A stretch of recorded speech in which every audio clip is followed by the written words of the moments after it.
उसके अंडरलिंग भी उपहासपूर्ण स्वर में जियोयान पर हंसने लगे। लेकिन उपहास करने वाली हंसी कटने से पहले लंबे समय तक जारी नहीं रही, जैसे कि उनकी गर्दन काट दी गई हो। सभी पर एक प्रफुल्लित करने वाला चेहरा था। ज़ुनैर जो दंग रह गया था, उसने जियोयान के शब्दों का तुरंत जवाब दिया। उसके दोनों हाथ लगभग सहज रूप से बाहर पहुंच गए और जियोयान के हाथ में ब्रेसलेट छीन लिया। ब्रेसलेट प्राप्त करने के बाद ज़ुनैर ने महसूस किया कि उसने क्या किया है। शायद उसने थोड़ा बहुत अधीर काम किया था। उसके नाजुक चेहरे पर एक हल्का लाल ब्लश दिखाई दिया था, लेकिन ज़ुनैर अन्य लोगों की तरह नहीं था और शर्मिंदगी की थोड़ी सी अवधि के बाद उसने कृपापूर्वक झुका दिया उसकी सफ़ेद कलाई पर कंगन। अपना सिर उठाते हुए और एक शर्मीली मुस्कान देते हुए उसने कहा, धन्यवाद जियोयान गेगे। एक बदसूरत चेहरे के साथ जिया लाएओ ने ज़ुनैर को देखा, जो जियोयान के साथ काफ़ी अंतरंग था। उसके चेहरे पर स्पष्ट ईर्ष्या थी और उसने कहा, हे, मुझे नहीं पता था कि मिस ज़ुनैर की प्राथमिकताएं इतनी अनोखी थीं। मुझे लगता है कि मुझसे गलती हुई है। जियोयान ने जिया लेटेओ को उसके सामने देखा और उसकी निगाह उसके सीने पर सोने के तारे पर पड़ी। उसने अजीब तरह से सोचा, जब मैंने उसे पिछले साल देखा था तो वह केवल 9 डुआन क्यूई था, है ना? किसने सोचा होगा कि वह अपने डू क्यूई चक्रवात को संकुचित करने में सफल होगा? लेकिन 21 साल की उम्र में डूजे बनने के लिए उनकी प्रतिभा मुश्किल से सभ्य है। ये देखते हुए कि जिया लाएओ का छोड़ने का कोई इरादा नहीं था, जियोयान ने अपने होठों को शुद्ध किया।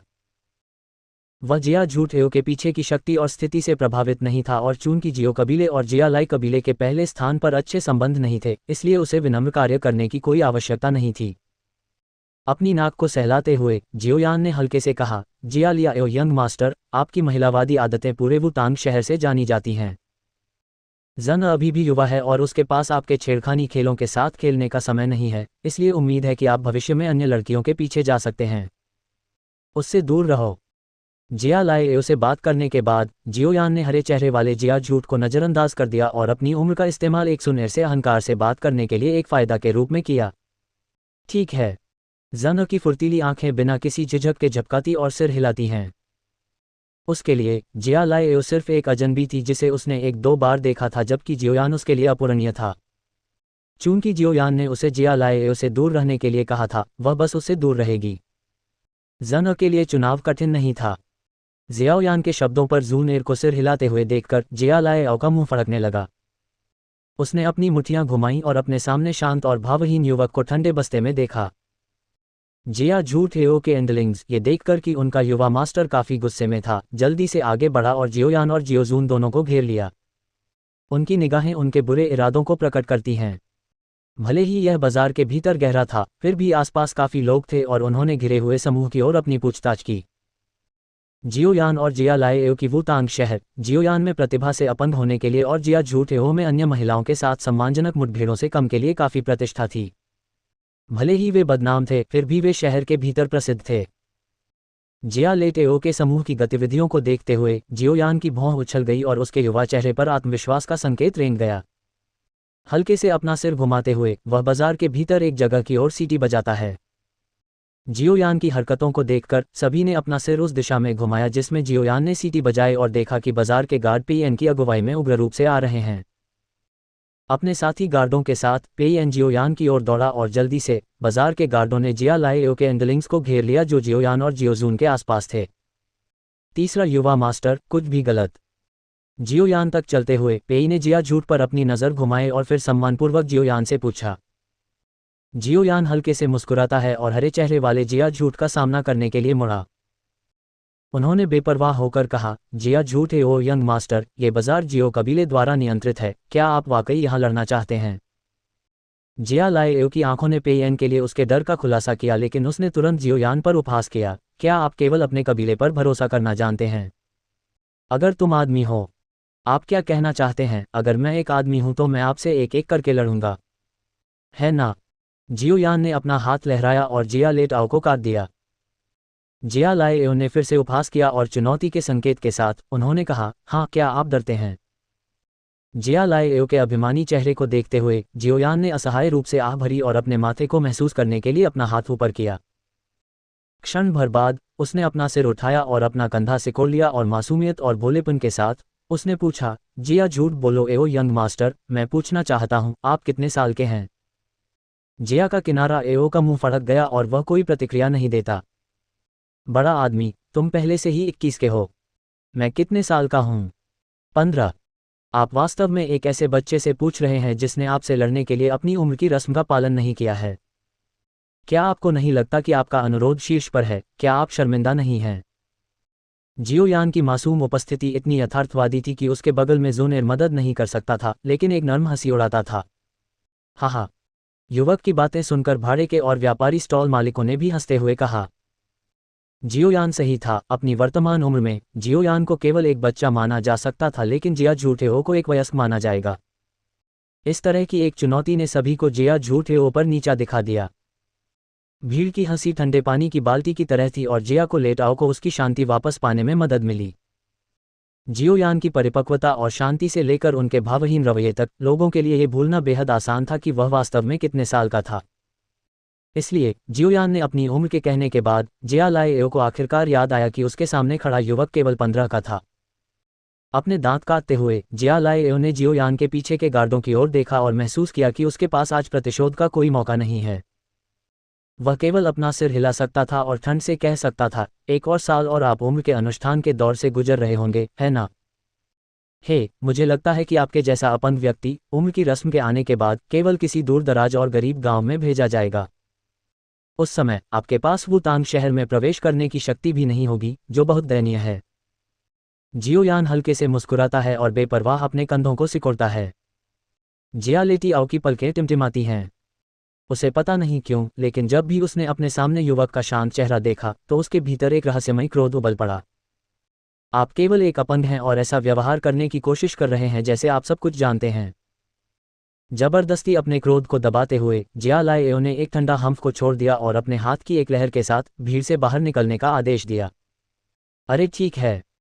उसके कदम रुकते हुए जिया लाएओ को कुछ याद आया और उसने पीछे मुड़कर कहा, जियोयान यंग मास्टर, मैंने सुना है कि आपके जियो कबीले ने नालन कबीले के साथ उनकी शादी रद्द कर दी थी। वास्तव में यह अप्रत्याशित नहीं है। अपनी क्यूई प्रतिभा के साथ आप मिस नालन से मेल नहीं खा सकते। हाँ, ऐसा कहने के बाद जिया लाएओ हंसते हुए चली गई। जियोयान की निगाहों ने जिया लाएओ के बाहर निकलने का ठंडा जोर से पीछा किया। जूनियर को कसकर पकड़े हुए जो बाहर निकलने वाला था, उसने चुपचाप कहा, वह सिर्फ एक पागल कुत्ता है। अगर वह तुम्हें काटता है तो तुम्हें वापस क्यों काटना चाहिए? लेकिन वह बहुत दूर चला गया। हम उसे इस तरह से नहीं छोड़ सकते। उसकी भौहें फड़क रही थीं। जूनियर ने गुस्से से जवाब दिया, हमेशा एक अवसर होगा। जियोयान मुस्कुराया और उसकी आवाज से आने वाली शीतलता ने पेई को काम दिया। एक शेर का काटना इतना डरावना नहीं हो सकता है, लेकिन एक शेर जो धैर्य जानता है वह एक और कहानी है, एक डरावनी। अंकल पेयन, आपको परेशान करने के लिए खेद है। जियोयान पीछे मुड़ा और पेयन के समूह की ओर धीरे से मुस्कुराया। पहले का तीव्र वातावरण अचानक एक हल्के फुल्के मूड में बदल गया। जियोयान द्वारा प्रयोग की जाने वाली भावनाओं पर नियंत्रण से प्रभावित होकर पेयन की मुस्कान को सम्मान की भावना से मजबूत किया गया था। जियोयान की प्रतिभा की कमी के बावजूद जियोयान की भविष्य की उपलब्धियां शायद उसके मानसिक कौशल से बहुत जर्जर नहीं होंगी। तीसरे युवा मास्टर का मजाक। ये जियो कबीले का क्षेत्र है। हम जिया लाई कबीले को ऐसा करने की अनुमति नहीं देंगे जैसा वे यहाँ चाहते हैं। पेयम मुस्कुराया और ये देखकर कि जियोयान ने चारों ओर देखना शुरू कर दिया, उसने जल्दी से अपने आदमियों के साथ विदा लिया। बाहर निकलने वाले पेयन और उनके समूह को देखते हुए जियोयान ने घूमा और जूनियर के बालों को थोड़ा जोर से कहा, एक राक्षस कोर ने आपको अपनी नैतिकता को भूल जाने पर मजबूर कर दिया। आप जानते हैं और साथ ही मैं करता हूं कि जिया लाएओ किस तरह का व्यक्ति है। जैसे ही आप उसका सामान लेते हैं वह निश्चित रूप से एहसान मांगता है। अपने बालों को सीधा करते हुए जूनियर ने अपने हाथों को ऊपर की ओर घुमाया। वह मुझे देना चाहता था, यह मुफ्त था। जियोयान ने अपनी आंखें घुमाईं और यह नहीं पता था कि हंसना है या रोना है। ऐसा नहीं है कि यह कुछ कीमती है। क्या आपको वास्तव में ऐसा कार्य करने की आवश्यकता है? मत भूलो, आप जियो कबीले में युवा प्रतिभा हैं। जूनियर ने अपनी नाक को झुर्रीदार कर दिया और अपनी कलाई पर कंगन उठाया। उसने ताना मारा तो जियोयान गेगे भी जूनियर को नोटिस कर रहा है। जियोयान चुप रहा और जूनियर के हाथ को खींच रहा था। वे बाजार में कुछ टालों की ओर चल पड़े। कुछ टालों से गुजरने के बाद जियोयान के पैर आखिरकार रुक गए। वह नीचे झुक गया और एक हरे रंग की ओब को देखा जिसमें अभी भी स्टॉल पर खून का एक निशान था और कहा, आखिरकार मैंने इसे ढूंढ लिया है। स्टॉल पर अपना हाथ घुमाते हुए जियोयान राक्षस कोर को पकड़ने वाला था जब उसका हाथ सख्त हो गया। उसके दिमाग में एक अजीब पूर्वाभास हुआ। उसके होठों को चाटते हुए जियोयान ने राक्षस कोर को उठाना जारी रखा, लेकिन उसकी निगाहें जैसे कि दुर्घटना से स्टाल पर बह गई। क्षण भर बाद उसकी निगाह काली धातु के एक टुकड़े पर पड़ी जो राक्षस कोर के बगल में प्रदर्शित किया गया था।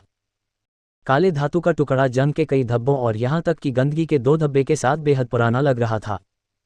ऐसा लग रहा था जैसे अभी अभी खुदाई की गई है। अरे यान बववा, काले धातु का टुकड़ा खरीदो, ये कुछ अच्छा है। ठीक है, जब जियोयान इस बात को लेकर भ्रमित था कि उसे इतना मजबूत क्यों लगा, प्रतीत होता है कि बेकार धातु की ओर महसूस करते हुए याओ लाओ की आवाज़ उसके दिमाग में सुनाई दी। उसके सिर के अंदर की आवाज़ सुनकर जियोयान ने पलकें झपकाईं और चुपके से सिर हिलाया। काले धातु के टुकड़े को तुरंत हथियाने के बजाय जियोयान ने धीरे से हरे राक्षस कोर को उठाया जो अभी भी खून टपक रहा था और स्टाल के पीछे खड़े जर्जर दिखने वाले भाड़े को देख रहा था। उसने खुशी से पूछा, ये राक्षस कोर किस जादुई राक्षस से आया है? हाँ, युवा मास्टर की आंखें वास्तव में अच्छी हैं। यह एक प्रथम स्तर के जादू के राक्षस से एक राक्षस कोर है जिसका नाम निगलवुड फॉक्स है। यह एक उच्च गुणवत्ता वाला कोर है। हमारे तेज दांत भाड़े के समूह ने 3 दिन इंतजार किया और अंत में इस जादुई कोर को प्राप्त करने से पहले 5 निगल लकड़ी की लोमड़ियों पर घात लगाकर हमला किया। जियोयान के शानदार संगठन को देखते हुए भाड़े के व्यक्ति ने तेजी से अपने माल का विज्ञापन किया। अगर यह वस्तु यंग मास्टर की पसंद के लिए है तो मुझे लगता है कि 500 सोने के सिक्के एक अच्छी कीमत होगी। हाँ, इस कोर को प्राप्त करते हुए हमारे कई भाई थे जो काफी गंभीर रूप से घायल हो गए थे। जियोयान ने धीरे धीरे शेष रक्त को मैजिक कोर से मिटा दिया, ये देखते हुए कि वे अभी तक पूरी तरह से थके हुए नहीं हैं। उसने थोड़ा सिर हिलाया और भाड़े के 2 सुनहरे सितारों की ओर देखा और टिप्पणी की, बहुत महंगा। आमतौर पर एक स्तर एक मैजिक कोर की कीमत केवल 400 से 450 सोने के सिक्कों तक होगी। इसके अलावा भले ही निगल लकड़ी की लोमड़ी एक जादुई जानवर हो, इसकी हमले की शक्ति बहुत अधिक नहीं है। क्या आपके एंडलिंग्स नहीं हैं? उसके मुंह का कोना थोड़ा झटका लगा, भाड़े का आदमी सूख गया। उसने उम्मीद नहीं की थी कि उसके सामने खड़े युवा मैजिक कोर बाजार के बारे में इतने जानकार होंगे और उसने जवाब दिया, 470 सोने के सिक्के तो कम नहीं, हमें इससे जीना है। हाँ। भाड़े की चिंतित आंखों के नीचे आहें भरते हुए जियोयान नीचे झुक गया और बेतरतीब ढंग से स्टॉल से कई चीजें पकड़ लीं, जिसमें मेस में रहस्यमय धातु का टुकड़ा भी शामिल था। फिर उसने कहा, इन सब के लिए 470 सोने के सिक्के। जियोयान के हाथों पर माल को देखते हुए भाड़े ने राहत की सांस ली क्योंकि जियोयान के हाथों में कोई भी सामान महंगा नहीं था। ठीक है। कुछ सोने के सिक्कों का खुशी खुशी उत्पादन करते हुए जियोयान ने एक और पल बर्बाद नहीं किया और तुरंत चला गया। हाँ, ब्रैट, चीजों को खरीदने के एक सांसारिक कार्य में इतना सतर्क रहने के लिए। दुकान छोड़ने के लिए मुड़ते ही जियोयान के सिर में बड़े की ताना देने वाली आवाज सुनाई दी। वे कमीने सभी ठग हैं, यदि आप उनके माल में रुचि दिखाते हैं तो वे तुरंत कीमत बढ़ा देंगे। मैं इस तरह की बेवकूफ़ी के लिए पैसे खोना नहीं चाहता। जवाब देने के बाद जियोयान ने अपनी अंगूठी के अंदर बड़े पर ध्यान देना बंद कर दिया और इत्मीनान से बाजार से बाहर निकल गया और जोनेर के साथ कबीले में लौट आया। जन के साथ अलग होने के बाद जियोयान अधीरता से अपने कमरे में वापस भाग गया और ध्यान से दरवाजा बंद कर दिया। उन्होंने झट से पूछा, सभी आवश्यक सामग्री यहाँ है, हमें क्या करना है? बड़े खुशी से हंसे और उसकी निगाहों ने अचानक ये पूछने से पहले मेज पर मौजूद सामग्री को स्कैन किया, क्या आप नहीं जानना चाहते कि वह काली धातु का टुकड़ा क्या है? जियोयान यह महसूस करने से पहले रुक गया कि बड़ा उसकी आकस्मिक खरीद का जिक्र कर रहा था। उसने जल्दी से काली धातु का टुकड़ा निकाला और ऊपर से नीचे तक उसकी जांच की। लेकिन उसकी जांच करने के बाद उसकी भौहें सिकुड़ गईं और पूछा, यह क्या करता है? याओ लाओ ने काली धातु का टुकड़ा लिया और हंसा, ऐसा लगता है कि यहाँ एक दो तकनीक है। और इस धातु के टुकड़े के निर्माता शायद एक कीमियागर भी थे क्योंकि केवल एक मजबूत आत्मा की धारणा वाले लोग ही इस धातु के टुकड़े के भीतर शक्ति को महसूस कर सकते हैं। डू तकनीक। जियोयान की आंखें चमक उठीं और उसने जल्दी से पूछा, ये किस स्तर का है? डू क्यूई मुख्य भूमि में डू तकनीकों का महत्व क्यूआई विधियों से कम नहीं है। एक मजबूत डीओयू तकनीक व्यक्ति को उस स्तर पर प्रदर्शन करने की अनुमति देगी जो वे सक्षम हैं। उदाहरण के लिए, एक डूजे एक दूसरे से लड़ने में सक्षम है, भले ही उसकी डू क्यूई एक नुकसान में है।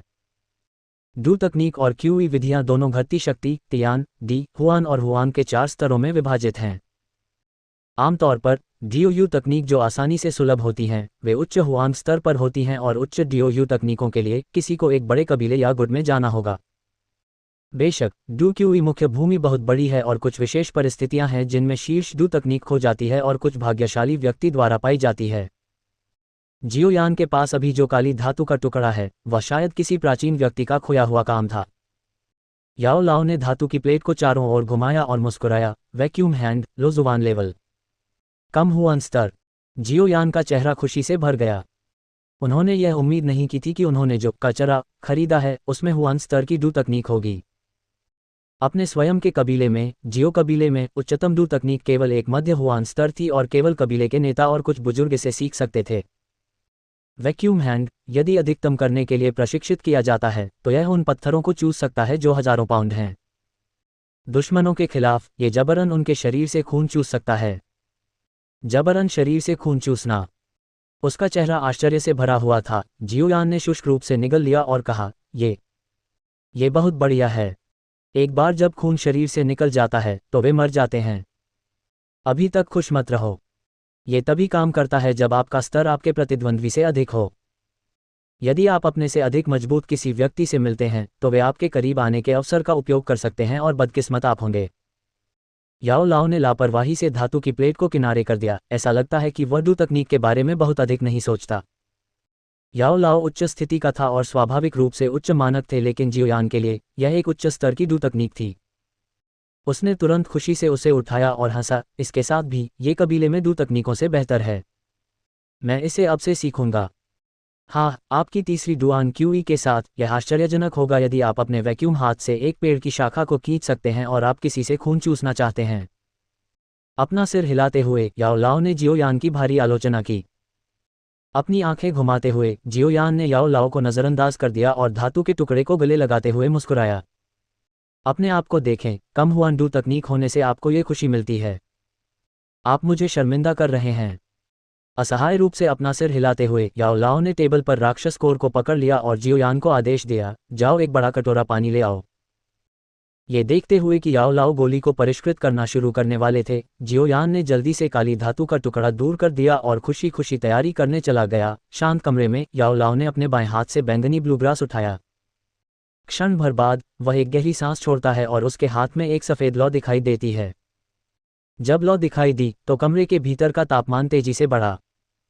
बिना पलक झपकाए जियोयान ने लौ की सफ़ेद गेंद को देखा। हालांकि वह किमियागरों द्वारा गोलियों को परिष्कृत करने की प्रक्रिया को नहीं जानता था, लेकिन अपने पिता के लिए भी डू क्यूई को अमल में लाना एक असंभव काम था। शांत चेहरे के साथ याओ लाओ के हाथों में सफ़ेद आग फैल गई और बैंगनी ब्लूग्रास को निगल लिया। लौ के भीतर बैंगनी ब्लूग्रास तुरंत एक हरे रंग की तरल गेंद बन गया। याओ लाओ के दाहिने हाथ ने बैंगनी ब्लूग्रास का एक और डंठल उठाया और उसे सफ़ेद आग में फेंक दिया।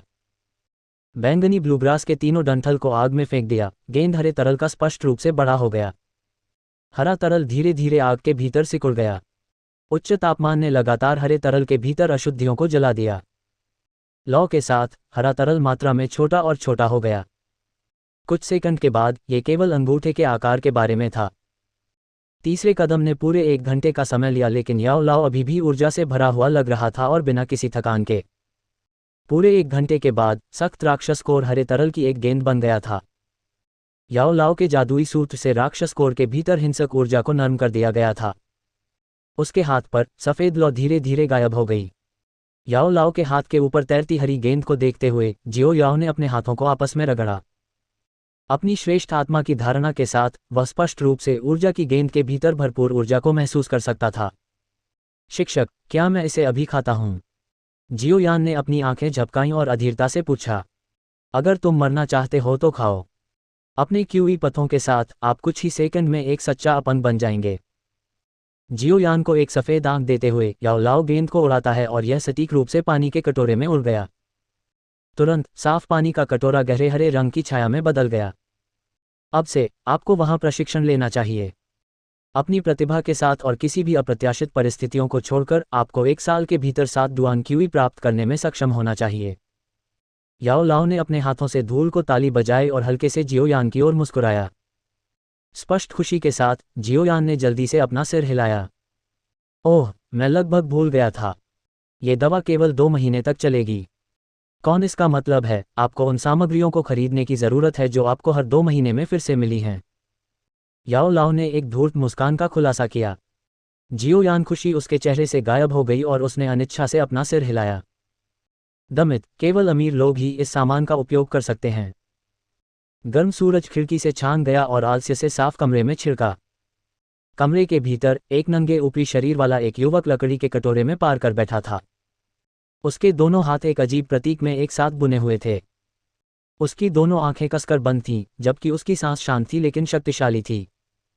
उसके नीचे लकड़ी के कटोरे में एक रहस्यमय हरा तरल अजीब तरह से चमक रहा था। जैसे जैसे उन्होंने लंबे समय तक प्रशिक्षण लिया, कटोरे के भीतर हरा तरल हवा की हल्की हरी धारा को छोड़ते हुए धीरे धीरे वाष्पित होने लगा। धारा धीरे धीरे ऊपर की ओर उठी और सांस लेते हुए युवक की नाक में घुस गई।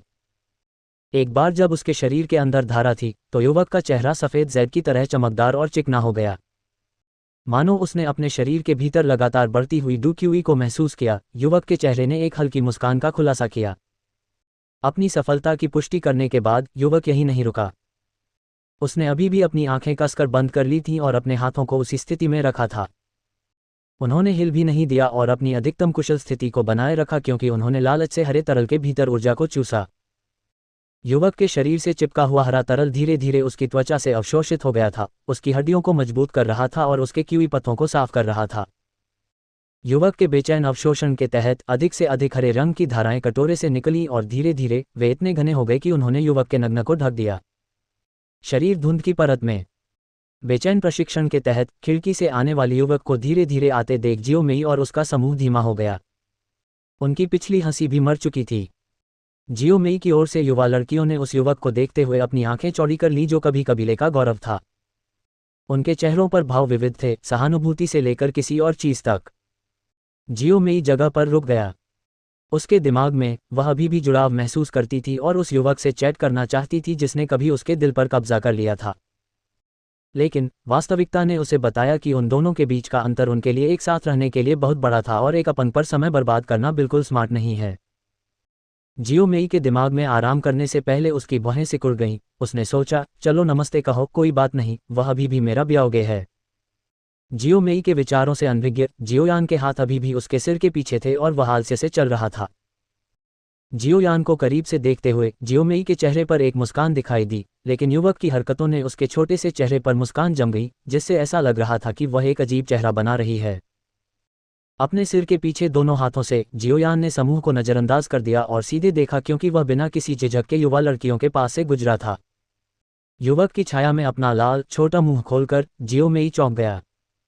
उसकी सुंदरता के साथ उसने कभी इतना भयानक व्यवहार कब किया था? उसे शर्मिंदगी का गुस्सा महसूस हुआ और वह मदद नहीं कर सकी। जियोयान ब्याओगे? रुकते हुए जियोयान मुड़ा नहीं और उसका नीरस स्वर भावहीन था, जैसे कि वह किसी अजनबी से बात कर रहा हो। क्या? भावहीन और नीरस आवाज ने जियो मेई को स्तब्ध कर दिया और वह फुसफुसाए, कुछ नहीं। जियोयान की भौहें कूद गईं, लेकिन उसने अपना सिर हिलाया और फिर से आगे बढ़ने लगा।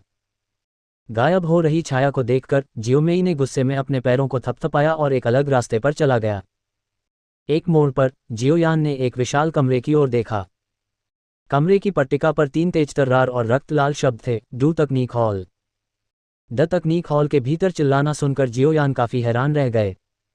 आमतौर पर हॉल में कोई नहीं आता था, तो आज इतना शोर क्यों था? अपने कंधों को सिकोड़ते हुए जियोयान आगे बढ़ा और डू तकनीक हॉल में प्रवेश किया। एक बार जब जियोयान हॉल के अंदर गया तो कबीले के अन्य सदस्यों के कुछ जयकारों ने उसका अभिवादन किया। डू तकनीक हॉल को पूर्व और पश्चिम खंड में विभाजित किया गया था। पूर्व खंड में कबीले की डू तकनीकें थीं, जबकि पश्चिम खंड एक बड़ा प्रशिक्षण क्षेत्र था। अभी वहां काफी लोग प्रशिक्षण क्षेत्र के आसपास जमा हो गए थे और 2 लोगों को मैदान के बीच में देख रहे थे। जियोनिंग की डू क्यूई के घनत्व को देखते हुए, क्या वह 8 डुआन क्यूई पर है? हे, अभी 2 महीने पहले जियोनिंग बियाओगे को 8 डुआन डू क्यूई मिला। लेकिन भले ही उसके पास 8 डुआन डू क्यूई हैं, जानेर बियाओ मेई के पास 9 डुआन डू क्यूई है। जियोनिंग बियाओगे के जीतने की अधिक संभावना नहीं है। गुड लक जानेर बियाओ मेई। भीड़ से आवाजें सुनकर जियोयान ने अपने कदमों को रोक दिया और प्रशिक्षण क्षेत्र में चारों ओर देखा। अंत में उसकी रुचि की निगाह हल्की बैंगनी पोशाक पहने युवा लड़की पर पड़ी। उसके पास दूसरों से लड़ने का समय कैसे है? जियोयान ने हॉल के पूर्व की ओर जाने और एक शेल्फ से एक यादृच्छिक काला स्क्रॉल लेने से पहले अपने दिमाग में सोचा। स्क्रॉल को खोलते हुए बड़े पीले शब्द दिखाई दिए। मध्य पीला, चकनाचूर रॉक हैंड। बुकशेल्फ पर आलसी झुकते हुए जियोयान ने प्रशिक्षण के तरीकों को पढ़ा। गायब हो रही छाया को देखकर जियो मेई ने गुस्से में अपने पैरों को थपथपाया और एक अलग रास्ते पर चला गया। एक मोड़ पर जियोयान ने एक विशाल कमरे की ओर देखा। कमरे की पट्टिका पर 3 तेज तर्रार और रक्त लाल शब्द थे, डू तकनीक हॉल। द तकनीक हॉल के भीतर चिल्लाना सुनकर जियोयान काफी हैरान रह गए। आमतौर पर हॉल में कोई नहीं आता था तो आज इतना शोर क्यों था। अपने कंधों को सिकोड़ते हुए जियोयान आगे बढ़ा और डू तकनीक हॉल में प्रवेश किया। एक बार जब जियोयान हॉल के अंदर गया तो कबीले के अन्य सदस्यों के कुछ जयकारों ने उसका अभिवादन किया। डू तकनीक हॉल को पूर्व और पश्चिम खंड में विभाजित किया गया था। पूर्व खंड में कबीले की डू तकनीकें थीं जबकि पश्चिम खंड एक बड़ा प्रशिक्षण क्षेत्र था। अभी वहां काफी लोग प्रशिक्षण क्षेत्र के आसपास जमा हो गए थे और 2 लोगों को मैदान के बीच में देख रहे थे। जियोनिंग गे की डू क्यूई के घनत्व को देखते हुए क्या वह 8 डुआन क्यूई पर है? हे अभी 2 महीने पहले जियोनिंग बियाओगे को 8 डुआन डू क्यूई मिला। लेकिन भले ही उसके पास 8 डुआन डू क्यूई हैं, ज़ानेर बियाओ मेई के पास 9 डुआन डू क्यूई है। जियोनिंग बियाओगे के जीतने की अधिक संभावना नहीं है। गुड लक ज़ानेर बियाओ मेई। भीड़ से आवाजें सुनकर जियोयान ने अपने कदमों को रोक दिया और प्रशिक्षण क्षेत्र में चारों ओर देखा। अंत में उसकी रुचि की निगाह हल्की बैंगनी पोशाक पहने युवा लड़की पर पड़ी। उसके पास दूसरों से लड़ने का समय कैसे है? जियोयान ने हॉल के पूर्व की ओर जाने और एक शेल्फ से एक यादृच्छिक काला स्क्रॉल लेने से पहले अपने दिमाग में सोचा। स्क्रॉल को खोलते हुए बड़े पीले शब्द दिखाई दिए। मध्य पीला, चकनाचूर रॉक हैंड। बुकशेल्फ पर आलसी झुकते हुए जियोयान ने प्रशिक्षण के तरीकों को पढ़ा उसकी बाहें, लेकिन उसकी निगाह बुकशेल्फ के नीचे के युवक पर टिकी रही। उसी समय जियोयान ने अपना सिर उठा लिया था और ज़ूनेर पर निर्देशित चुप के हमले को देखकर उसने अपनी भौहों को हिलाया और अपना सिर हिलाया। उनके लुक ने एक संयमित चिंता का खुलासा किया। जियोयान के चेहरे पर चिंतित नजरों को देखकर ज़न ने शरारत से उसकी खूबसूरत आंखों को झपका दिया। अचानक उसने बाईं ओर एक छोटा कदम उठाया। भले ही यह सिर्फ एक कदम था, इसने अजीब तरह से जियोनिंग के हमलों के सभी हमलों को चकमा देने में उसकी मदद की। एक सर्कल में घूमते हुए ज़ूनेर ने इनायत से बल का प्रतिकार किया, जबकि जियोनिंग को 1 दर्जन कदम पीछे हटना पड़ा और प्रशिक्षण क्षेत्र से बाहर निकलना पड़ा। जियोनिंग को एक हमले से हराने में सक्षम होने के लिए सभी दर्शकों ने जियोजून को तालियों की गड़गड़ाहट दी। हे ज़ूनेर बियाओ मेई वास्तव में कबीले की युवा पीढ़ी में शीर्ष पर है। आप वास्तव में मजबूत हैं। भले ही जियोनिंग अभी अभी ज़ूनेर से हार गए थे, लेकिन जब वह प्रशिक्षण क्षेत्र के बीच में वापस चले गए तो उनकी एक मुस्कान थी। शांति से अपने सामने की लड़की को देखते हुए जियोनिंग की आंखों में जो उत्साह था वह बिल्कुल भी छिपा नहीं था। भले ही वे तकनीकी रूप से बियाओजी में ही थे, जियोनिंग जानते थे कि पूरे कबीले में कई सदस्यों के करीबी रक्त संबंध नहीं थे और जियो ज़ूनेर के लिए वह जानता था कि वह उससे रक्त से संबंधित नहीं थी। जैसे कि उसने जियोनिंग की उत्साही निगाहों को महसूस नहीं किया, ज़ूनेर ने सम्मानपूर्वक अपना सिर हिलाया और कहा, जियोनिंग बियाओजी मुझे जीतने दो। ये कहने के बाद उसने जियोनिंग की प्रतिक्रिया का इंतजार नहीं किया और एक बड़ी मुस्कान के साथ सीधे हॉल के पूर्वी हिस्से में चली गई। ध्यान का केंद्र होने के नाते ज़न की गतिविधियों का सभी ने पता लगाया और ज़न के इच्छित पथ का अनुसरण करते हुए उन्होंने जियोयान को पाया। भले ही जियोयान अब पिछले दर्शकों के ध्यान का केंद्र था, जियोयान ने ऊपर नहीं देखा और अपनी दुनिया में अवशोषित हो गया। जियोयान गे। युवा लड़की शर्म से जियोयान के सामने खड़ी हो गई, जबकि उसके नाजुक गोरे हाथ उसके पीछे फड़फड़ा रहे थे। वह थोड़ा आगे झुक गई और उसकी खूबसूरत आंखें अर्धचंद्राकार में चमक उठीं। उसके खूबसूरत चेहरे पर 2 हल्के डिंपल थे। अपने सामने स्क्रॉल से अपनी निगाहें हटाते हुए जियोयान ने अपने सामने की युवा लड़की की ओर देखा और फिर पूरे हॉल को शामिल करने के लिए अपनी निगाहें घुमाईं। उत्साही घूरते हुए उसे देखकर वह मदद नहीं कर सका, लेकिन कह रहा था, लड़की, मुझे पता है कि तुम्हारा आकर्षण काफी बड़ा है, लेकिन आपको इसे साझा करने की आवश्यकता नहीं है ना? टीएल जियोयान द्वारा इस्तेमाल की जाने वाली लड़की एक मतलबी उपनाम नहीं है, बल्कि युवा महिला परिवार के सदस्यों के लिए एक आम और परिचित कहावत है। हे मुस्कुराते हुए ज़ूनेर जियोयान के बगल में बैठ गया और आलसी पीछे की ओर फैला, जिससे उसके आकर्षक कर्व्स उसके तंग पोशाक से प्रकट हो गए। बेतरतीब ढंग से बुकशेल्फ से एक स्क्रॉल लेते हुए ज़न ने जियोयान को ये पूछने से पहले देखा, जियाओयान गे को 4 डुआन क्यूई मिला। ये सुनकर जियोवान जो उसके स्क्रॉल में लीन था उसने ऊपर देखा। पहले 10 डुआन क्यूई के लिए डू क्यूई कमजोर और लगभग ज्ञानी नहीं रहता है। जब तक किसी ने सक्रिय रूप से डू क्यूई या एक परीक्षा स्मारक का उपयोग नहीं किया, तब तक ये पता लगाना असंभव है कि किसी के पास क्या है। लेकिन अभी एक क्षण पहले ज़न ने केवल कुछ सेकंड के लिए जियोयाओ को देखा और निर्धारित किया कि वह किस डुआन क्यूई में था। बहुत हैरानी। ये लड़की, वह कौन है? द तकनीक जो उसने जियोनिंग के साथ अपनी लड़ाई में इस्तेमाल की थी वह निश्चित रूप से एक उच्च स्तरीय डू तकनीक थी और निश्चित रूप से जियो कबीले के स्वामित्व में नहीं थी। उसके बगल में ज़न अपने कंधों को सिकोड़ते हुए उसने सिर हिलाया। चौथा डुआन। जियोयान को देखकर एक सुन के चेहरे पर मुस्कान चौड़ी हो गई और उसने कहा, ये पिछले आधे महीने से आपके प्रशिक्षण से संबंधित है। हाँ। थोड़ा सिर हिलाते हुए जियोयान ने इससे इनकार नहीं किया और ये पूछते हुए स्क्रॉल पर अपनी निगाहें लौटा दी, आपके पास बाहर आने और किसी के साथ प्रतिस्पर्धा करने का समय कैसे है? मैं ऊब गया हूँ। जियोयान के श्रग की नकल करते हुए ज़ूनेर एक दुखी चेहरा दिखाते हुए मुस्कुराया। पिछली बार के बाद जियोयान गेगे ज़ूनेर को देखने नहीं आया है। क्या आप डरते हैं कि ज़न आपको पैसे वापस करने के लिए मजबूर करेगा? जियोयान रुक गया और अजीब तरह से हंसा। आयु का अनुष्ठान अगले साल है तो क्या आपको लगता है कि मेरे पास प्रशिक्षण नहीं लेने का समय है? अपना सिर उठाकर और ज़न पर उदास चेहरे को देखकर उसने हल्के से ज़न के सिर को थपथपाया और फुसफुसाया, मैं अब से ज़न के साथ रहने के लिए समय निकालने की कोशिश करूंगा।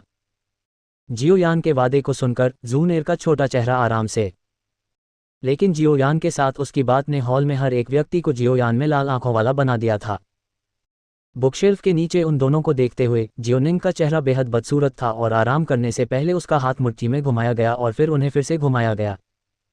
कबीले के शीर्ष बड़े के पोते होने के नाते जियोनिंग ने हमेशा महसूस किया कि वह विशेष था। ज़न की ओर जियोनिंग ने पहले ही अपने दिमाग में उसे अपनी पत्नी के रूप में स्थापित कर लिया था। बेशक यह एक तरफा था। जैसे ही उसकी आंखों में क्रोध आया, जियोनिंग ने एक बड़ी सांस ली और एक शांत और स्वागत करने वाली मुस्कान बिखेर दी। अपने गंदे कपड़ों को एडजस्ट करते हुए वह हॉल में सबकी नज़रों में दोनों की ओर चल दिया। हॉल में दर्शक खुशी से मुस्कुराए जब उन्होंने जियोनिंग को ज़ूनेर और जियोयान की ओर चलते हुए देखा। बेशक उनकी मुस्कान जियोनिंग पर निर्देशित नहीं थी, बल्कि प्रतीत होता है कि अज्ञानी जियोयान पर। स्क्रॉल पर दर्शाए गए क्यूई पथों को देखते हुए जियोयान ने रॉक हैंड को चकनाचूर करने के लिए आवश्यक दबाव बिंदुओं और क्यूई पथों को याद किया। एक सांस छोड़ते हुए जियोयान की मूल रूप से आराम से भौहें फड़फड़ाती हैं। साथ में उनकी मजबूत आत्मा की धारणा। जियोयान हॉल के भीतर सभी के कार्यों का निरीक्षण करने में सक्षम था, जिसमें जियोनिंग भी शामिल था जो उसकी ओर चल रहा था। ये लड़की बहुत परेशानी लाती है। आहें भरते हुए जियोयान ने स्क्रॉल को अपने हाथ में घुमाया। हे जियोयान बियाओदी, क्या आप यहाँ ड तकनीक सीखने के लिए हैं?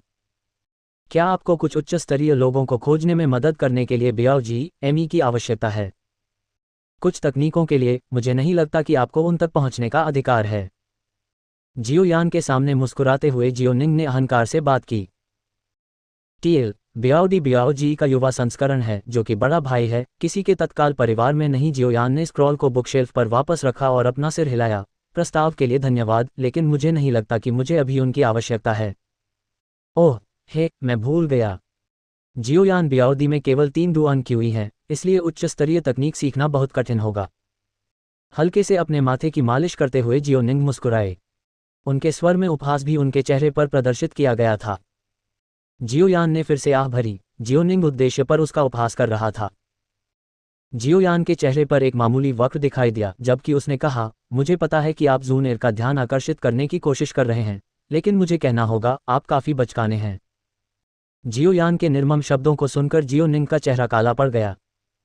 उसने कभी नहीं सोचा था कि सामान्य रूप से मूक जियोयान में उसके खिलाफ खड़े होने का साहस होगा। उन्होंने उपहास किया और कहा, लगता है कि जियोयान बियाओदी की मेरे बारे में एक राय है। हम अपने कौशल का परीक्षण कैसे करते हैं? इससे मुझे ये देखने में मदद मिलेगी कि पिछले कुछ वर्षों में बियाओडी में कितना सुधार हुआ है। क्या मैं तुम्हारे खिलाफ अपने कौशल का परीक्षण करूं? अपने स्क्रॉल को नीचे रखते हुए ज़न ने ठंड से ऊपर देखा। जियोनिंग की पलकें उछल गईं जब उन्होंने ज़न को जियोयान के लिए बोलते हुए देखा। अपनी ईर्ष्या और भी अधिक जलने के साथ जियोनिंग ने ताना मारा, क्या आप केवल महिलाओं के पीछे छिपना जानते हैं? 3 साल पहले ऐसी बातें कहने की हिम्मत क्यों नहीं हुई? जियोयान ने एक और स्क्रॉल तक पहुंचने के लिए टिपटो उस पर धूल उड़ा दी और जियानिंग को भावनाहीन रूप से जवाब दिया। सच कहूं तो जियोयान की भावनाहीन और आरामदेह उपस्थिति उन लोगों की नज़र में जो उसके साथ बहुत दोस्ताना नहीं है ने उन्हें ऐसा महसूस कराया कि उनके सीने पर कुछ फंस गया है। जियोनिंग ने अपने दांतों को एक साथ पीस लिया जिससे जी की आवाज आए, लेकिन भले ही वह क्रोधित था, उसने जियोयान को चोट पहुंचाने की हिम्मत नहीं की, क्योंकि जियोयान की प्रतिभा कितनी भी भयानक क्यों न हो, वह अभी भी कबीले के नेता का बेटा था। एक गहरी सांस लेते हुए जियोनिंग ने जियोयान को देखा और ठंडे स्वर में कहा, जियोयान, अब आप वह प्रतिभाशाली नहीं हैं जो आप 3 साल पहले थे। तुम अभी एक अपंग। आप जूनियर के लायक नहीं हैं। अगर आप एक आदमी हैं तो आप अभी चले जाएंगे। या फिर, हे, भले ही मैं अभी आपसे नहीं लड़ सकता, अगले साल जब आप आने वाले युग की रस्म करते हैं तो आपको एक कबीले द्वारा चुनौती को स्वीकार करना होगा। यदि आप एक वास्तविक अपंग नहीं बनना चाहते हैं तो मैं आपको सुझाव दूंगा कि आप अभी यहाँ से निकल जाएं और किसी गरीब दूरस्थ स्थान पर छिप जाएं जहां आप अपना शेष जीवन व्यतीत करेंगे। जियोनिंग की धमकियों को सुनकर जियोयान के मुंह के किनारे ऊपर की ओर मुड़े हुए थे और उसने एक अजीब निगाहों से जियोनिंग का निरीक्षण करने के लिए अपना सिर झुका लिया। बाद में उसने अपनी आंखें घुमाई, स्क्रॉल उठाया और बाहर की ओर चला गया। जियोयान के आंदोलनों को देखकर जियोनिंग का मानना था कि जियोयान ने अनिच्छा से उसके शब्दों पर सहमति व्यक्त की थी, लेकिन इससे पहले कि वह अपनी जीत का जश्न मना पाता, जियोयान के मुंह से एक वाक्य आया और जियोनिंग के चेहरे को हरा कर दिया। ठीक है, अगले साल मुझे अपंग करने की कोशिश करो। अपने पीछे की ठंडी निगाहों को नज़रअंदाज करते हुए जियोयान ने स्क्रॉल को गले लगाया और द तकनीक हॉल के प्रबंधक के साथ इसकी जांच की। फिर वह जून एयर के साथ बातचीत करते हुए आलसी हॉल से बाहर चला गया। ब्रेट, बस रुको। जब आप कबीले से बाहर निकलेंगे तो मेरे पास बदला लेने के लिए दुनिया में हर समय होगा। कबीले नेता की सुरक्षा के बिना आप कुछ भी नहीं हैं। गायब हो रहे जियोयान को देखकर जियोनिंग ने अपने सीने में एक रोष जलता हुआ महसूस किया। मानो अपना समर्पण दिखाने के लिए उसने अपने बगल में बुकशेल्फ को एक हल्का हाथ से छोड़ दिया। द तकनीक हॉल छोड़ने के बाद जियोयान पहली बार जून एयर के साथ पास के पहाड़ों पर पूरी दोपहर के लिए अपने कमरे में वापस जाने से पहले आकाश में अंधेरा हो गया था। अपने कमरे में वापस आने और दरवाजा बंद करने के बाद जियोयान के कंधे नीचे गिर गए। पास की मेज पर अपना स्क्रॉल रखने और एक कप चाय पीने के बाद उसने डरते हुए कहा, ये लड़की, वह निश्चित रूप से चल सकती है। उस लड़की का इतिहास भी सामान्य नहीं है। कमरे में एक पुरानी आवाज़ सुनाई दी। थक कर अपना सिर उठाते हुए याओ लाओ को देखकर जियोयान ने अपने होठों को घुमाया और पूछा, क्या शिक्षक उसका इतिहास जानता है? हे, मुझे लगता है कि मुझे थोड़ा पता है। याओ लाओ मुस्कुराया, लेकिन जब उसने जियोयान की जिज्ञासु नज़र देखी तो उसने कहा, मत पूछो। यह अभी आपके लिए बेकार है। इसलिए बेहतर है कि आप इस पर अपना प्रयास बर्बाद न करें। मैं जो कह सकता हूं वह यह है कि उसकी पृष्ठभूमि बहुत शक्तिशाली है। अपनी आंखें घुमाते हुए जियोयान ने याओ लाओ को एक मध्यमा उंगली दी। तुम ये कचरा क्यों लेने गए थे? क्या आपको लगता है कि आपके पास बहुत समय है? याओ लाओ टेबल पर आए और स्क्रॉल के माध्यम से फ्लिप किया, केवल इससे चकित होने के लिए। कचरा? जियोयान चिल्लाया, वैक्यूम हैंड के अलावा मुझे कोई नहीं पता अन्य डू तकनीक। इससे पहले मैं केवल बेचैनी से प्रशिक्षण लेना जानता था और किसी भी ड तकनीक को नहीं जानता था, और कबीले में कोई भी केवल हुआंग स्तर की तकनीक सीख सकता है। अगर मैं ये नहीं सीखता तो मैं उम्र के अनुष्ठान में दूसरों को हराने के लिए क्या उपयोग करता? ओह, तो आप मुझसे एक डू तकनीक को ठगना चाहते हैं? चतुर याओ लाओ ने जियोयान के इरादे को तुरंत समझ लिया।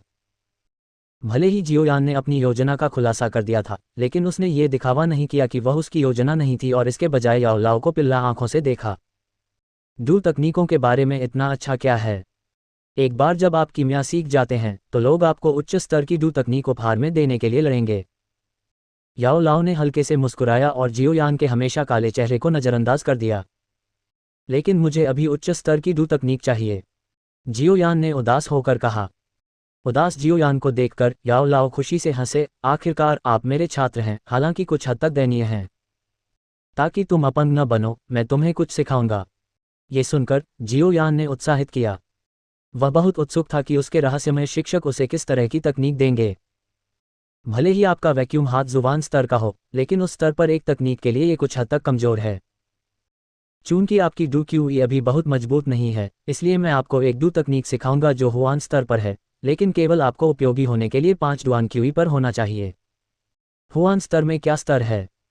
ये सुनकर कि तकनीक एक और हुआन स्तर की डू तकनीक थी, जियोयान की आंखें चमक उठीं और उसने अपने होंठ चाटते हुए पूछा, मुझे लगता है कि यह हुआन उच्च स्तर था। मुझे याद है कि इस दो तकनीक के मालिक ने मुझसे इसे स्वीकार करने की भीख मांगी थी। भले ही मुझे इस तरह की चीज़ों में ज़्यादा दिलचस्पी नहीं थी, लेकिन वह वास्तव में लगातार था, इसलिए मैंने स्वीकार किया और उसके लिए एक गोली बनाई। याओ लाओ ने लापरवाही से कहा। उनके आकस्मिक उल्लेखों ने हुआन स्तर की डू तकनीक को कचरा की तरह बना दिया। जुबान उच्च स्तर, आपको देने के लिए भीख मांग रहा हूं। कुछ काली पंक्तियां दिखाई दी जियोयान का माथा। पूरे जियो कबीले में शीर्ष डू तकनीक से जो तकनीक पूरी तरह से ऊंची थी वह याओ लाओ की नज़र में बेकार थी। जियो यान को नहीं पता था कि भारी अंतर पर हंसना है या रोना है। अपनी आंखें बंद करो और ध्यान केंद्रित करो, मैं तुम्हें सिखाऊंगा। जियो यान को आदेश देने के बाद याओ लाओ ने अपनी उंगली फैलाई और हल्के से जियो यान के माथे को थपथपाया। हल्के सिरदर्द के साथ जियो यान ने अपने मस्तिष्क में भारी मात्रा में सूचना की बाढ़ महसूस की। Octane blast, Hwan high level do तकनीक, क्लोज कॉम्बैट डू तकनीक। हमलों पर ध्यान दें और जब महारत हासिल हो तो हमलों में 8 अलग अलग ताकतें होती हैं जो ढेर हो जाती हैं और शक्ति एक DI निम्न स्तर की डू तकनीक के बराबर होती है। धीरे धीरे अपनी इंद्रियों को वापस पा रहा है और जल्दी से नई जानकारी पर स्किम कर रहा है। जियो यान ने एक सांस ली। हमला एक DI निम्न स्तर की तकनीक के बराबर है। डू क्यूई मुख्य भूमि में, चाहे वह डू तकनीक हो या क्यूई विधि, एक हुआन स्तर की तकनीक और एक DI स्तर की तकनीक के बीच का अंतर बहुत बड़ा था। DI स्तर की तकनीक पूरी तरह से अलग स्तर पर होगी और फिर भी यह ऑक्टेन ब्लास्ट का दावा है कि यह अपने हमले के साथ एक DI स्तर की तकनीक को टक्कर दे सकता है। शुष्क रूप से निगलते हुए जियोयान की आंखें खाली हो गईं। अगर मैं वास्तव में इस डू तकनीक को सीखता हूं तो मैं शायद अपने 4 डुआन क्यूई के साथ जियोनिंग को हरा सकता हूं। बहुत लालची मत बनो। भले ही ऑक्टेन ब्लास्ट में किसी की डू क्यूई की उच्च आवश्यकताएं नहीं होती हैं, लेकिन इसके शरीर पर बहुत बड़ा प्रभाव पड़ता है। ये तकनीक एक करीबी मुकाबला डू तकनीक है और आपके कमजोर हाथ और पैर के साथ, यदि आप वास्तव में इसका उपयोग करने की कोशिश करते हैं, तो आप शायद अपने प्रतिद्वंद्वी को छूने से पहले टूटे हुए अंगों के साथ समाप्त हो जाएंगे। याओ लाओ की आवाज़ ठंडे पानी के कटोरे की तरह थी और जियोयान के उत्साह को धो दिया। मैं अपने शरीर की ताकत कैसे बढ़ाऊंगा? रुकने के बाद जियोयान ने जल्दी से पूछा। ड क्यूई को उठाना किसी के शरीर की ताकत बढ़ाने का सबसे अच्छा तरीका है। ऊंची दूकी से शरीर मजबूत हो जाएगा। बेशक, यदि आप तेजी से आगे बढ़ना चाहते हैं तो आपको कुछ बाहरी उत्तेजना की आवश्यकता होगी। याओ लाओ की आंखें शरारत से चमक उठीं। क्या बाहरी उत्तेजना? मुस्कुराते हुए याओ लाओ, जियोयान को अचानक एक बड़ा खतरा महसूस हुआ। पीटा जाओ। जितना अधिक आप मारेंगे उतना अच्छा होगा। याओ लाओ को ठंडी हंसी आई जबकि जियोयाओ का चेहरा सख्त था। सुबह में एक पीली धुंध ने आसपास के शिखर को ढक लिया था और बहुत लंबे समय तक रुका रहा। एक हल्की हवा चली और अचानक एक शारीरिक भुरभुराना सुनाई दिया।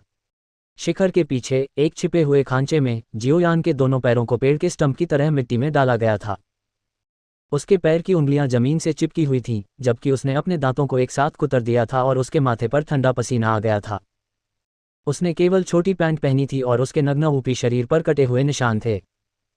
जियोयान के पीछे स्पिरिट मोड में याओ लाओ था, एक विशाल पत्थर के ऊपर क्रॉस लेग। उसका चेहरा पूरी तरह से था क्योंकि उसने जियोयान को दर्द से लड़ने के लिए अपने दांतों को बंद कर लिया और फिर उसकी हथेली धीरे से ऊपर की ओर झुक गई। याओ लाओ की हथेली के बाद याओ लाओ की हथेली से एक लाल भौतिक ड क्यूई निकला। एक चाबुक की तरह यह जियोयान के कंधे पर जोर से मारा, पीछे एक लंबी चोट छोड़ गया। जैसे ही उसके मुंह के कोने हिंसक रूप से कांप रहे थे, जियोयान ने दर्द के जवाब में अपने दांतों के बीच ठंडी हवा में सांस ली। जियोयान का कंधा सुन्न हो गया और चिलचिलाती दर्द की लहर उसके दिल में उतर गई।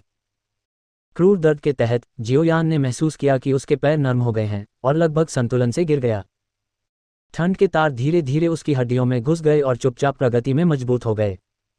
फिर से जब उसके कंधे पर दर्द धीरे धीरे दूर हो गया तो जियोयान युवा चेहरा दृढ़ता और हट से भर गया और अपने दांतों को बंद करते हुए चिल्लाया।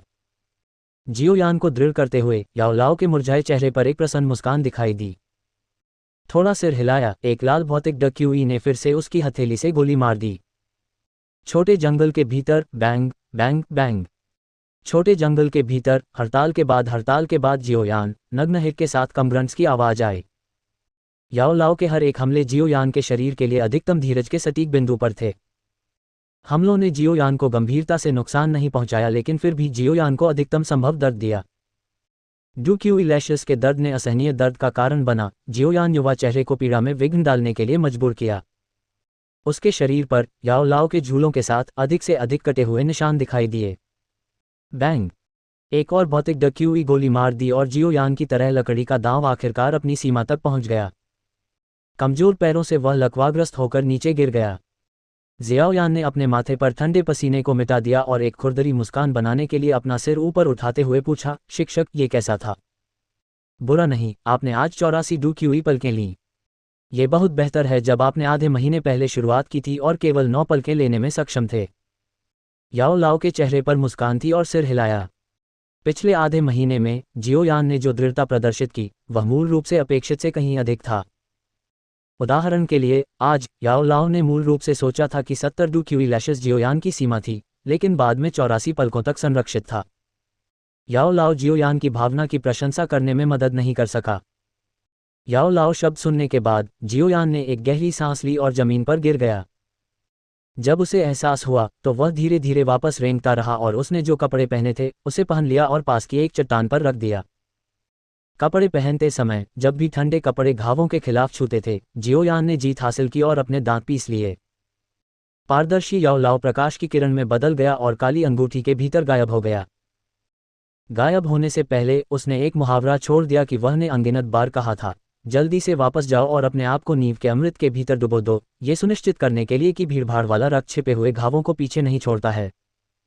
सिर हिलाते हुए जियोयान ने अपने कपड़े पहन लिए और जंगल से निकल गया। एक बार जब जियोयान दर्द को सहते हुए अपने कमरे में वापस आ गया तो उसने जल्दी से अपने कपड़े एक बार फिर से उतार दिए और अपने लकड़ी के हरे रंग के तरल के कटोरे में कूद गया। चोटिल त्वचा से दर्द कम हो गया और जियोयान ने धीरे धीरे अपनी आंखें बंद कर लीं, उसकी त्वचा पर सुखदायक तरल प्रवाह का आनंद लिया। थोड़ी देर बाद जियोयान की सांस लेने में धीरे धीरे शांत हो गया और यहाँ तक कि कुछ खर्राटे भी शामिल हो गए। एक दर्दनाक पिटाई के बाद जियोयान अपने शरीर और मानसिक स्थिति दोनों पर थकान नहीं ले सका और सो गया। जब जियोयान सो रहा था, हरा तरल थोड़ा फट गया और शांतिपूर्ण ऊर्जा के टुकड़े चुपचाप जियोयान के खुले छिद्रों में फिसल गए। उन्होंने भीड़भाड़ वाले खून की पलकों को धो दिया और साथ ही उन्होंने उन मांसपेशियों को पुनर्जीवित और मजबूत किया जो पहले से ही अपनी अत्यधिक सीमा पर थीं। सोते समय जियोयान के शरीर को एक नए स्तर तक मजबूत किया गया था। जियोयान की मांसपेशियों को मजबूत और मरम्मत करते हुए हरा तरल धीरे धीरे हल्का और हल्का हो गया। जाहिर है, तरल में ऊर्जा कम हो रही थी। इस बात से अनजान कि वह कितने समय से सो रहा था, जियोयान को ही पता था कि जब वह जाग रहा था तो गर्म धूप ने उसके कमरे को पहले ही रोशन कर दिया था। उसके शरीर को फैलाते हुए उसकी हड्डियां अचानक तेज आवाज करती हैं। जब उसने सिर उठा लिया तो उसने महसूस किया कि उसका पूरा शरीर ऊर्जा और शक्ति से परिपूर्ण है। जियोयान मदद नहीं कर सका लेकिन चिल्लाया, महान। जैसे ही जियोयान लकड़ी के कटोरे से बाहर निकले, उन्होंने अप्रत्याशित रूप से पाया कि नींव का कटोरा पहले से ही अपने मूल रूप से हरे राज्य से पारदर्शी पानी में बदल गया था। मेरा अमृत पहले ही इस्तेमाल किया जा चुका था। उसकी नाक खुजलाते हुए जियोयान ने असहाय होकर अपना सिर हिला दिया। अचानक कुछ याद करते हुए उसने खुशी खुशी अपनी आंखें बंद कर लीं और ध्यान से अपनी डूबी स्थिति को महसूस किया। एक क्षण बाद जियोयान ने अपनी आंखें खोली और खुशी से हंसे, आखिरकार मैं 5वीं डुआन क्यूई में हूँ।